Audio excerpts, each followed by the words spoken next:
or Let's start with your game. Start with your game, I think. okay. Is this kind of what you envisioned for DeAndre to be able to impact the game? Yeah, I mean, thank goodness, because I thought we played pretty flat, honestly. And, you know, maybe this was the day that the trip caught to us. I don't know. But I just felt like we were flat in the first half. And I thought DJ just single-handedly kept us in with his defense and his rebounding and everything else. So you have nights like this, and it's nice to win on a night like this. And that was good for us. What kind of steps is he taking in his rebounding? You know, he's just going after things now. He's aggressive with it. I think he understands his role to the point where he accepts it and loves it, and he embraces it, and he's a star in it. You know, he's become a star in his role.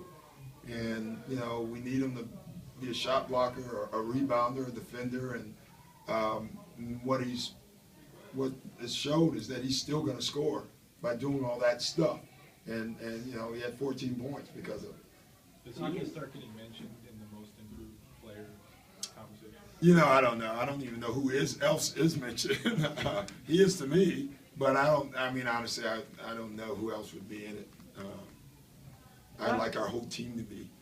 That was the role that he embraced at the beginning of camp. Yeah. Let's talk about the conversation that you had with him, and basically said if you embrace this role, that helps the team. And well, and that's what he is. Yeah. It makes him who he is. And you know, he did it 2 years ago, in my opinion. Then he got away from it a little bit last year. Now he's back at it, and he's better at it because of more years in the league. He's smarter, and it's just I needed him to be who he is to help the team. How did you help him be that person? I think he's just grown. It's not me. I don't want to take any of this credit. I mean, that's DJ. DJ had to decide on his own. I could ask him, you know, but he had to embrace it. And, you know, when you look at our team and all the other weapons on the team, he had to look at where would he make his biggest impact. And his biggest impact is doing all the other stuff. Talk about, Even though you had a double-digit lead throughout most of the second half, are you a little disappointed you couldn't step on the gas and just put him out of this one? Yeah, you know, I was disappointed all game, but I was happy too because we kept the lead. I thought we played, you know, we were in the right places at times. This was clearly not our highest energy game. You know, I felt it early. I think everyone did. It just felt like a flat game. Actually, both teams really. Even the crowd. It was just one of those nights. And, you know, it's nice. On a lot of those nights you lose them. And tonight we won the game, so that's a good thing. So do you have a little bragging rights after the game when you talk to Austin? Yeah, a little bit. You know, it's I think my first time beating him, actually, so that's nice. You know, so yeah. he said he didn't want to go out with you if you guys lost. He didn't want to, you know. You mean if we lost? No, if he lost, you beat him. He didn't want to, you know. And then if you guys did go out, you'd have to pay, obviously. Of course, I'm the dad. I accept that. I have no problem with that part. Is it a little different going against them at home? Yeah, I don't actually like it. I mean, that's the one you said it before. It's no, you know, going against, you know, other people you like, but going against your own son, it's no fun for you. You know, when he has the ball as a parent, you know, you're like, don't get hurt, no, don't make a mistake, but turn the ball over. You know, it's just tough. It's tough. It's I don't get a lot of enjoyment out of it. I thought I would, but you know, last year when we played and the game started, I didn't like it at all. You know, I don't know what parent's going to cheer against his own kid. What was your wife doing? She was cheering for Austin, 100%. On TV or? Yes. She didn't come to the game because she didn't want to embarrass me wearing the other team's stuff. How much trash talking is there going to be tonight at dinner? None, because we have to play them too many more times. You know, I'm smart enough to know that. You know, if it was an East-West thing, then it would be. But now we have to play them a lot, and I think they're going to be really good. in addition to DJ, I mean, your guards didn't really give you much in terms of scoring. No. Or shooting. No. But to have Dudley, Blake. Dutch came through with his offense tonight. Blake was great, you know, with his scoring.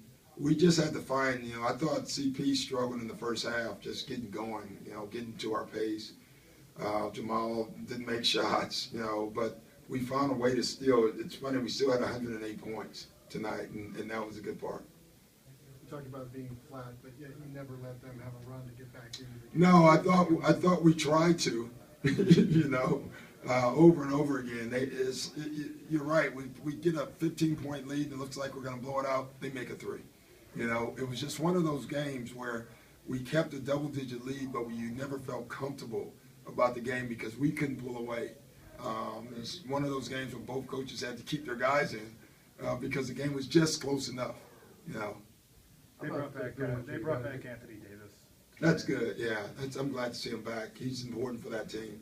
It seemed like though you guys made him work. Yeah, Rusty. You know, listen, guy hadn't played much, and Tariq as well. And so early on, we really tried to move him around, and you know, and you could see as the game went on, Anthony got more and more comfortable. So we caught him on the right night. You know, his first night. We always talk about taking care of business on the home court. You got to be happy with what's going on, and then you got obviously Denver coming in. Yeah, we got more tough games. I think we say that every night in the West.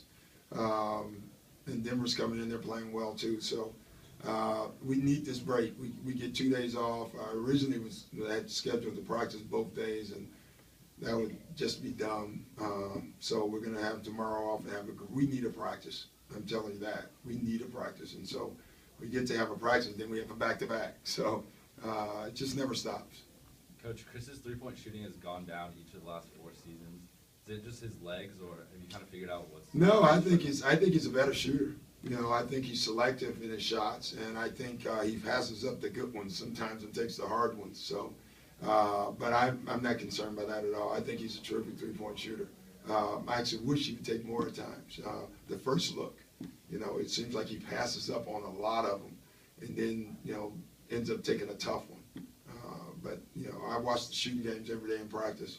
He looks pretty good. You talked about how you guys found the offense, but doing it defensively tonight after Anderson and Morrow both kind of got out to good starts. Yeah. In the 3, it seemed like you guys kind of... Yeah, you know, we kind of found them. You know, Anderson's probably one of the more difficult guys to guard at the 4 spot because he doesn't play the 4 spot from the 4 spot. He plays the 2 spot. You know, he's running around off the picks. That's abnormal for any 4 to be chasing a guy off of screens. And he has such a quick trigger. And then Morrow does what he does. And, you know, so we got into those guys and made them at least put the ball on the floor. Thanks, guys.